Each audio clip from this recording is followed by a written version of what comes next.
Les fables de Jean de La Fontaine, une production de la Compagnie du Savoir, interprétation de Valérie Théodore, réalisation Patrick Martinez-Bourna.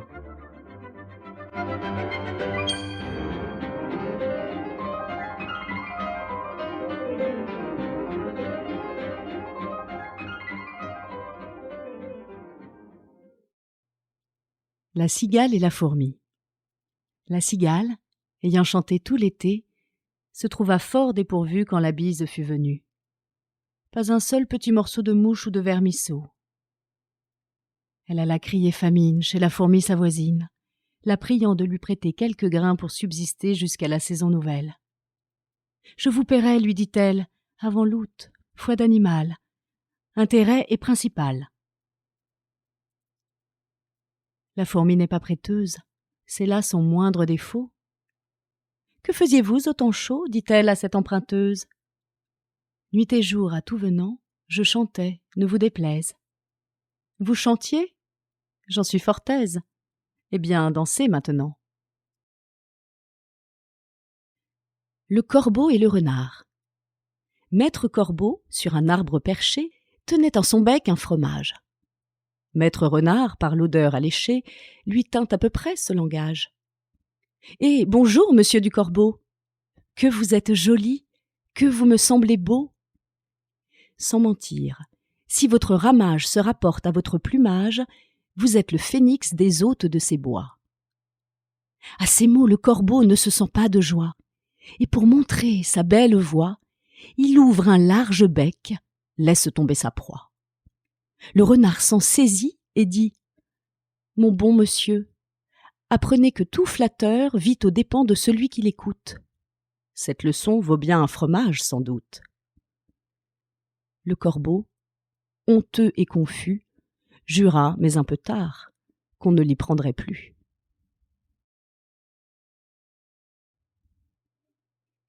La grenouille qui veut se faire aussi grosse que le bœuf.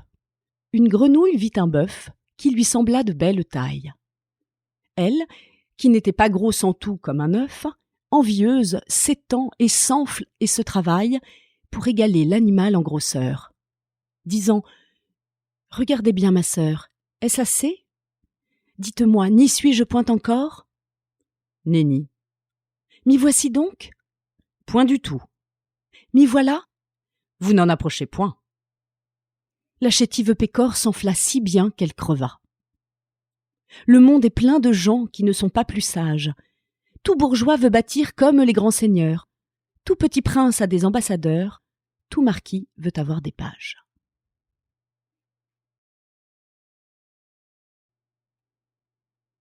Les deux mulets. Deux mulets cheminaient, l'un d'avoine chargé, l'autre portant l'argent de la gabelle. Celui-ci, glorieux d'une charge si belle, n'eût voulu pour beaucoup en être soulagé. Il marchait d'un pas relevé et faisait sonner sa sonnette, quand l'ennemi se présentant, comme il en voulait à l'argent, sur le mulet du fisc une troupe se jette, le saisit au frein et l'arrête. Le mulet, en se défendant, se sent percer de coups. Il gémit, il soupire. « Est-ce donc là, dit-il, ce qu'on m'avait promis ? Ce mulet qui me suit du danger se retire, et moi j'y tombe, et je péris. »« Ami, lui dit son camarade, il n'est pas toujours bon d'avoir un haut emploi. Si tu n'avais servi qu'un meunier, comme moi, tu ne serais pas si malade. » Le loup et le chien. Un loup n'avait que les os et la peau, tant les chiens faisaient bonne garde. Ce loup rencontre un dogue aussi puissant que beau, gras, poli, qui s'était fourvoyé par mégarde. L'attaquer, le mettre en quartier, Sire Loup l'eût fait volontiers. Mais il fallait livrer bataille, et le matin était de taille à se défendre hardiment. Le loup donc l'aborde humblement, entre en propos et lui fait compliment sur son embonpoint qu'il admire. « Il ne tiendra qu'à vous, beau sire, d'être aussi gras que moi, lui répartit le chien. Quittez les bois, vous ferez bien. Vos pareils y sont misérables, cancres, hères et pauvres diables, dont la condition est de mourir de faim. Car quoi ? Rien d'assuré ? Point de franche lippée ? tout à la pointe de l'épée? Suivez-moi, vous aurez un bien meilleur destin. Le loup reprit. Que me faudra-t-il faire? Presque rien, dit le chien. Donner la chasse aux gens portant bâton et mendiants, flatter ceux du logis à son maître complaire, moyennant quoi votre salaire sera force relief de toutes les façons, eau de poulet, eau de pigeon, sans parler de maintes caresses. Le loup déjà se forge une félicité qui le fait pleurer de tendresse. Chemin faisant, il vit le cou du chien pelé. « Qu'est-ce là ?» lui dit-il. « Rien. »« Quoi, rien ?»« Peu de choses. »« Mais encore. » ?»« Le collier dont je suis attaché, de ce que vous voyez est peut-être la cause. »« Attaché ?» dit le loup. « Vous ne courez donc pas où vous voulez ?»« Pas toujours, mais qu'importe. »« Il importe si bien que de tous vos repas, je ne veux en aucune sorte, et ne voudrais pas même à ce prix un trésor. » Cela dit, maître loup s'enfuit et court encore. La génisse, la chèvre et la brebis en société avec le lion. La génisse, la chèvre et leur sœur la brebis, avec un fier lion seigneur du voisinage, firent société, dit-on, au temps jadis, et mirent en commun le gain et le dommage. Dans les lacs de la chèvre, un cerf se trouva pris. Vers ses associés, aussitôt elle envoie.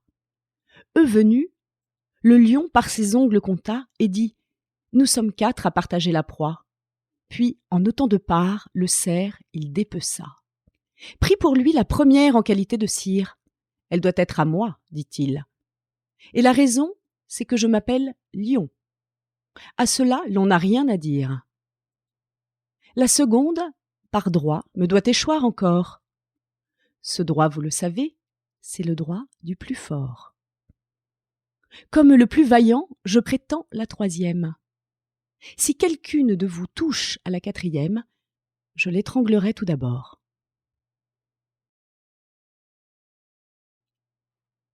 L'hirondelle et les petits oiseaux.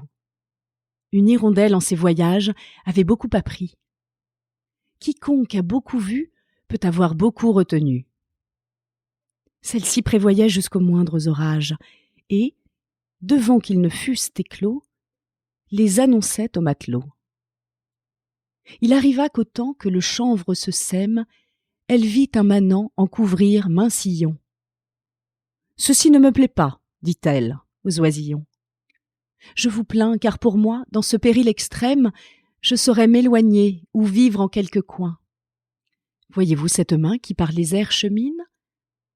Un jour viendra qui n'est pas loin, que ce qu'elle répand sera votre ruine. De là naîtront engins à vous envelopper et lacets pour vous attraper. Enfin, mainte et mainte machine qui causera dans la saison votre mort ou votre prison. Gare la cage ou le chaudron. C'est pourquoi, leur dit l'hirondelle, mangez ce grain et croyez-moi. Les oiseaux se moquèrent d'elle. Ils trouvaient au champ trop de quoi. Quand la chenevière fut verte, l'hirondelle leur dit « Arrachez brin à brin ce qu'a produit ce mauvais grain, ou soyez sûrs de votre perte. » Prophète de malheur, babillarde, dit-on, le bel emploi que tu nous donnes. Il nous faudrait 1000 personnes pour éplucher tout ce canton.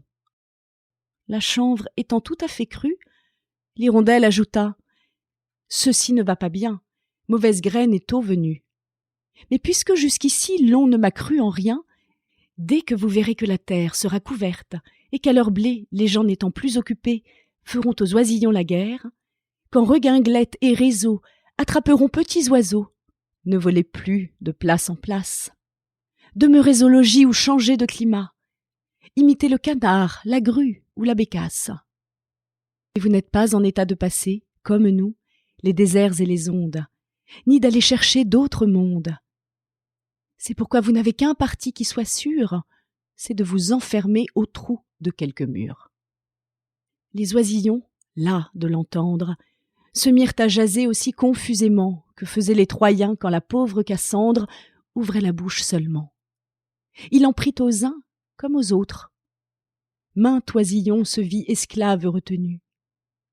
Nous n'écoutons d'instinct que ceux qui sont les nôtres, et ne croyons le mal que quand il est venu. Le rat de ville et le rat des champs. Autrefois, le rat des villes invita le rat des champs, d'une façon fort civile, à des reliefs d'ortolans. Sur un tapis de Turquie, le couvert se trouva mis. Je laisse à penser la vie que firent ces deux amis. Le régal fut fort honnête, rien ne manquait au festin. Mais quelqu'un troubla la fête pendant qu'ils étaient en train. À la porte de la salle, ils entendirent du bruit. Le rat de ville détale, son camarade le suit. Le bruit cesse, on se retire, rat en campagne aussitôt, et le citadin de dire « Achevons tout notre rot ». « C'est assez, dit le rustique. Demain vous viendrez chez moi. Ce n'est pas que je me pique de tous vos festins de roi. Mais rien ne vient m'interrompre. Je mange tout à loisir. Adieu donc. Fille du plaisir que la crainte peut corrompre. »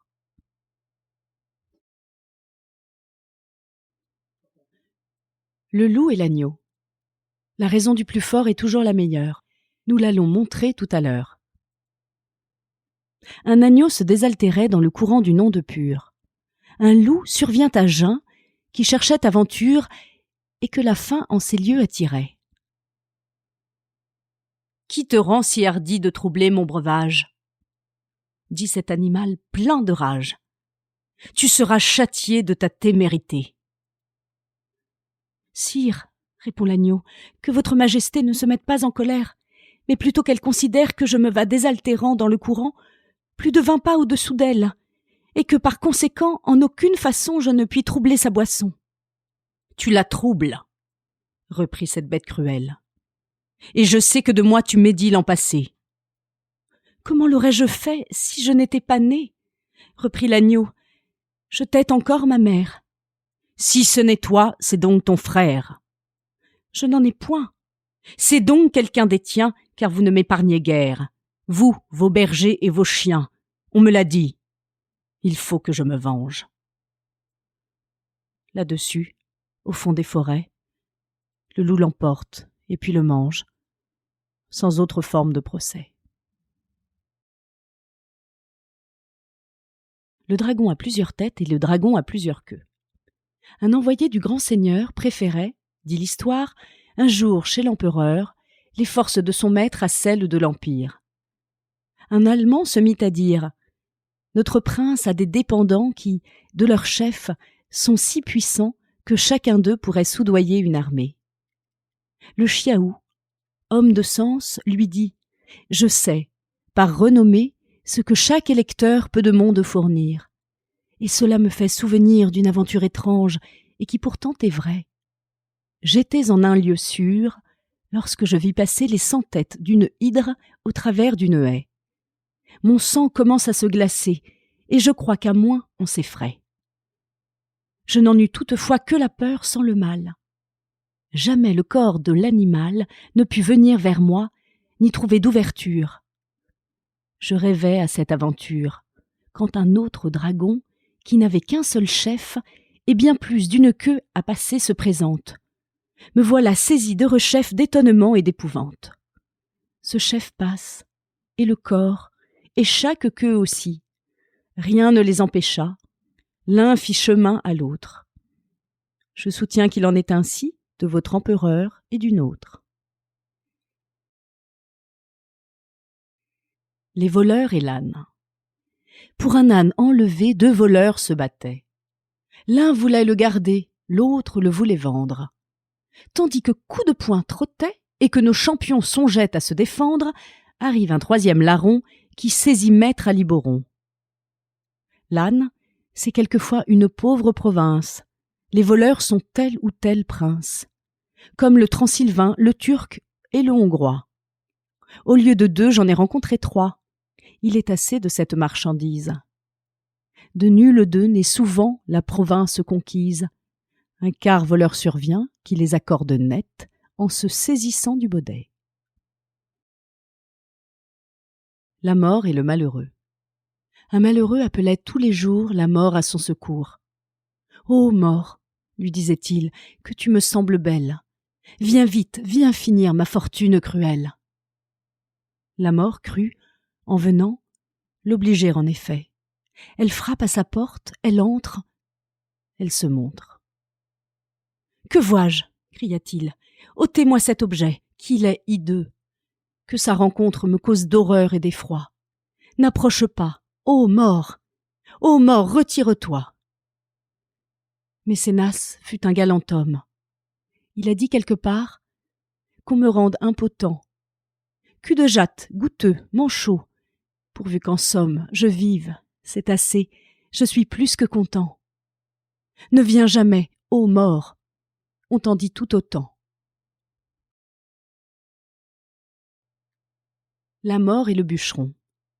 Un pauvre bûcheron, tout couvert de ramée, sous le fait du fagot aussi bien que des ans, gémissant et courbé, marchait à pas pesants, et tâchait de gagner sa chaumine enfumée. Enfin, n'en pouvant plus d'effort et de douleur, il met bas son fagot, il songe à son malheur. Quel plaisir a-t-il eu depuis qu'il est au monde?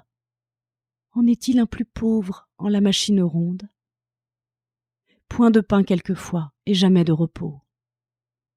Sa femme, ses enfants, les soldats, les impôts, le créancier et la corvée lui font d'un malheureux la peinture achevée. Il appelle la mort. Elle vient sans tarder, lui demande ce qu'il faut faire. « C'est, dit-il, afin de m'aider à recharger ce bois, tu ne tarderas guère. Le trépas vient tout guérir. Mais ne bougeons d'où nous sommes, plutôt souffrir que mourir. » C'est la devise des hommes. Le renard et la cigogne. Compère le renard se mit un jour en frais et retint à dîner commère la cigogne. Le régal fut petit et sans beaucoup d'apprêt. Le galant, pour toute besogne, avait un brouet clair. Il vivait chichement. Ce brouet fut par lui servi sur une assiette. La cigogne au long bec n'en put attraper miette. Et le drôle eut lapé le tout en un moment. Pour se venger de cette tromperie, à quelque temps de là, la cigogne le prit. « Volontiers, lui dit-il, car avec mes amis... » Nous espérons que vous avez apprécié cet aperçu. Pour continuer à écouter ce livre audio sur Google Play Livres, utilisez le lien dans la description de la vidéo.